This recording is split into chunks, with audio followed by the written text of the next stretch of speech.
This show is part of OnePlace, a daily network of focused briefings across the stories people follow most. Welcome to today's entertainment roundup. We are diving into the biggest headlines from the world of celebrity, bringing you the latest updates on the stars you follow every single day. Let's get started. Katie Price's husband, Lee Andrews, is officially a missing person. Kylie Minogue reveals her steamy history with Michael Hutchence. Tess Daly and Vernon Kay plan a friendly divorce. Elsie Hewitt labels Pete Davidson a deadbeat dad online. Sebastian Stan and Annabelle Wallis confirm their first pregnancy. Danny Bowman slams the use of slurs in Euphoria. Pete Davidson's camp denies claims of unpaid child support. Adam Driver responds to Lena Dunham's shocking memoir claims. First up today, the situation surrounding Katie Price's husband, Lee Andrews, has taken a very serious turn as he has now been officially declared a missing person. It has been 5 days since Katie last heard from him, and the details she is sharing are increasingly alarming. Over the weekend, Katie expressed her terrifying fears that Lee might have been kidnapped, claiming she believed he was being detained in a van with his hands tied. This all stems from their last conversation, which took place late Wednesday night while Lee was traveling through the Hadda border in Dubai. Since that call, his phone has gone dead, and his family has now taken the step of filing a formal report with the British Embassy in Dubai. It is a desperate situation for everyone involved as the search continues. What makes this even more complicated is the public reaction Katie is facing. She has mentioned being mortified by accusations that this is some kind of publicity stunt or a soap opera storyline. However, the facts on the ground suggest a real crisis. Lee was supposed to join Katie for a high-profile television interview on Monday, but never made the flight, citing vague tasks he needed to finish first. While Katie has recently been seen without her wedding ring, sparking rumors about the state of their marriage, she insists that this disappearance is a separate, grave matter. She has been in contact with Dubai's head of CID, who confirmed Lee was not being held in official custody.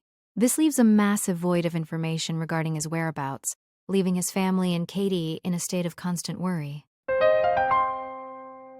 Now let's shift to Kylie Minogue is opening up like never before in her new Netflix documentary series, specifically regarding her intense relationship with the late INXS frontman Michael Hutchence. While many remember her early romance with Jason Donovan, Kylie identifies Hutchence as her greatest love and the source of her most profound heartbreak.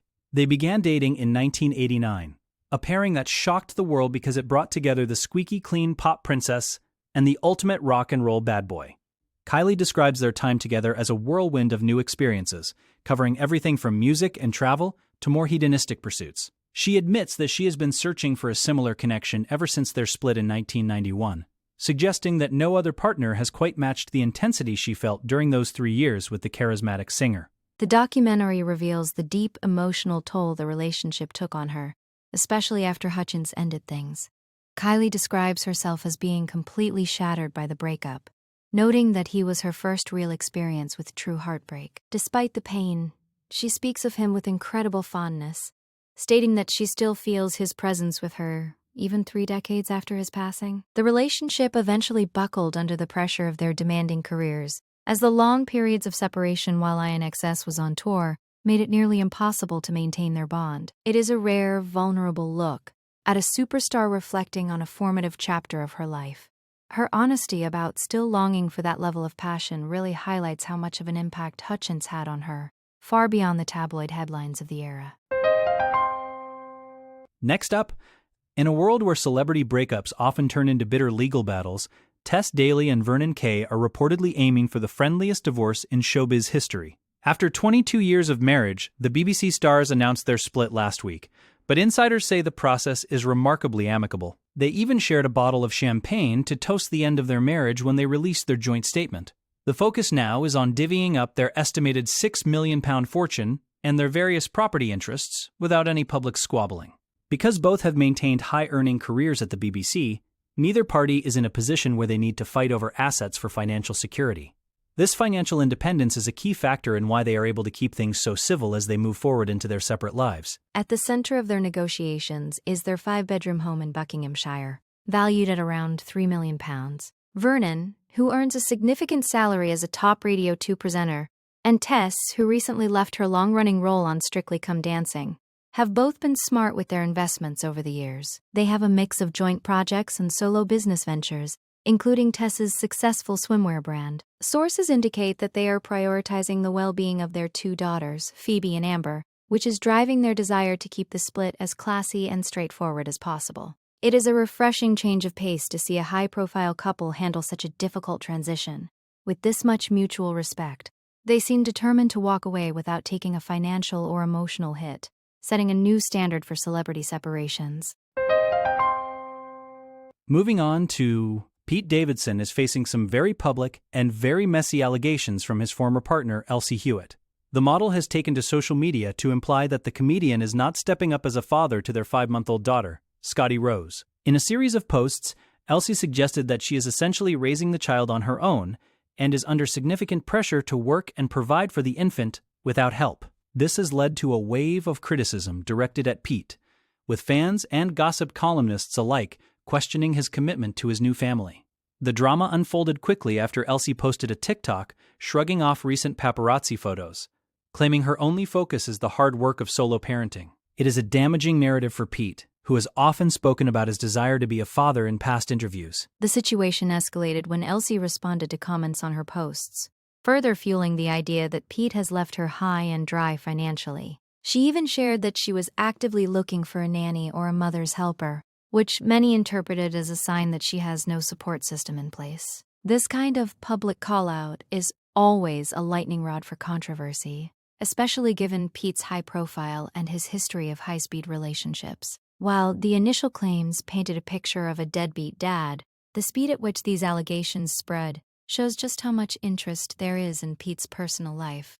For now, the public is left wondering who to believe as the details of their private disagreement become very public. It is a classic case of a relationship breakdown playing out in the most visible way possible through social media. Now let's discuss. On a much happier note, Sebastian Stan and Annabelle Wallis have officially confirmed they are expecting their first child together. The couple made a stunning appearance on the red carpet at the Cannes Film Festival, where Annabelle proudly showed off her baby bump in a daring backless sequined gown. This marks their first major public appearance since the news broke, and they certainly made an impression. Sebastian, known for his role as Captain America, recently spoke about the weight of his new responsibility. He mentioned in an interview that he is feeling the pressure to be a good father and a good man, admitting that at 43, he feels like he is just starting to learn what that really means. It was a rare moment of vulnerability for the actor, who has generally kept his private life very guarded over the years. The couple has been together for about 4 years, having first been linked back in 2022. Despite their fame, they have worked hard to maintain a level of privacy, rarely discussing their relationship in the press. Sebastian has even noted how difficult it is to find any privacy in the modern world, which explains why they waited so long to confirm the pregnancy. Annabelle had previously hinted at the news by debuting her bump at a Met Gala afterparty, but the Cannes appearance served as the official celebration. Their chemistry on the red carpet was evident, and fans are thrilled to see them embarking on this new chapter. It is a significant milestone for both actors, who seem to be balancing their high-flying careers with a very grounded approach to their growing family. They truly looked the part of a happy, expectant couple. Next we have Danny Bowman, the star of Love on the Spectrum, is speaking out against the recent resurgence of the R-word in popular culture. She specifically called out the hit show Euphoria and Dwayne "The Rock" Johnson for their use of the slur, calling it painful to watch. Danny argued that the neurodiverse community has worked incredibly hard for inclusion and acceptance, and seeing this language normalized again feels like a massive step backward. In Euphoria, the word has appeared in several episodes of the latest season, used by characters like the one played by Sydney Sweeney. Danny emphasized that this word has been used for decades to bully and dehumanize people on the spectrum. She rejects the idea that using such language is edgy or funny, stating that representation in media means nothing if respect for the community disappears the moment a slur becomes trendy. Her criticism extended to The Rock's recent appearance at the roast of Kevin Hart, where he used the slur during a joke aimed at NBA star Draymond Green. While Danny expressed respect for Johnson's career, she found his choice of words deeply disappointing. She was joined in her critique by Katie Aeneas, the CEO of the Arc of the United States, who noted that pop culture plays a major role in shaping what society deems acceptable. When major shows and celebrities use this language, it reinforces harmful stereotypes, and makes it harder for neurodiverse individuals to feel safe and respected. Danny's message is clear. Words have real-world impacts, and the entertainment industry has a responsibility to consider the harm caused by reviving derogatory terms. It is a powerful call for accountability in how disability and neurodiversity are treated in mainstream media today. Now back to returning to the Pete Davidson drama. Sources close to the comedian are now firing back against Elsie Hewitt's claims of neglect. According to insiders, the narrative that Pete is a deadbeat dad is completely false. They claim that Pete has actually been paying for everything related to Elsie and their daughter Scotty, including their rent, living expenses, and health insurance. The source expressed confusion over why Elsie would suggest otherwise on social media, stating that Pete's main priority is ensuring that both the mother and child are well looked after.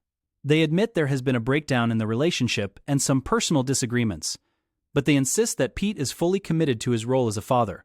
He has reportedly even changed his work schedule to be more physically present for his daughter, contradicting the image of an absent parent. This response paints a very different picture of the situation, suggesting that Pete is going above and beyond to provide financial and emotional support. The insider emphasized that Pete is covering all of Scotty's costs and more, making himself extremely available despite the split. It seems there is a significant disconnect between Elsie's public statements and what Pete's camp claims is happening behind the scenes. This kind of he said, she said battle is common in high-profile breakups, but the stakes are higher when a young child is involved. Pete's team is clearly working hard to protect his reputation, asserting that he is doing everything possible to be a supportive co-parent. As the two sides continue to clash, it remains to be seen if they can find a way to resolve their issues privately, for the sake of their daughter, rather than through social media posts. Finally today, Adam Driver has finally broken his silence regarding the shocking claims made by Lena Dunham in her new memoir, Famesick. In the book, Dunham described Driver as being intense and sometimes aggressive on the set of the HBO series Girls. She recounted a specific incident where he allegedly hurled a chair at a wall during a rehearsal because she couldn't remember her lines. When asked about these revelations during a press conference at the Cannes Film Festival, Driver kept his response very brief. He stated that he had no comment on the matter at this time. However, he did offer a tantalizing tease for the future, suggesting that he is saving his side of the story for a book of his own. This hint at a future memoir has immediately sparked intense interest, as fans are eager to hear his perspective on those early years of his career. The claims in Dunham's book portrayed a complicated dynamic, where she described Driver as both condescending and physically imposing. It is a nuanced but controversial depiction of the Star Wars actor's professional behavior. By choosing not to engage in a back and forth at a press conference, Driver managed to maintain his composure while still signaling that there is more to the story. His comment about saving it all for my book suggests that he isn't ready to let Dunham's version of events be the final word. This development adds a new layer to the ongoing conversation about set culture and the behavior of method actors. Whether or not he actually follows through with a book, his refusal to simply deny the claims has left everyone wondering what his version of the truth really looks like. It is a classic Hollywood standoff. That wraps up our daily briefing. For more updates on these stories and the latest in entertainment news, make sure to follow us for our next daily update. See you then.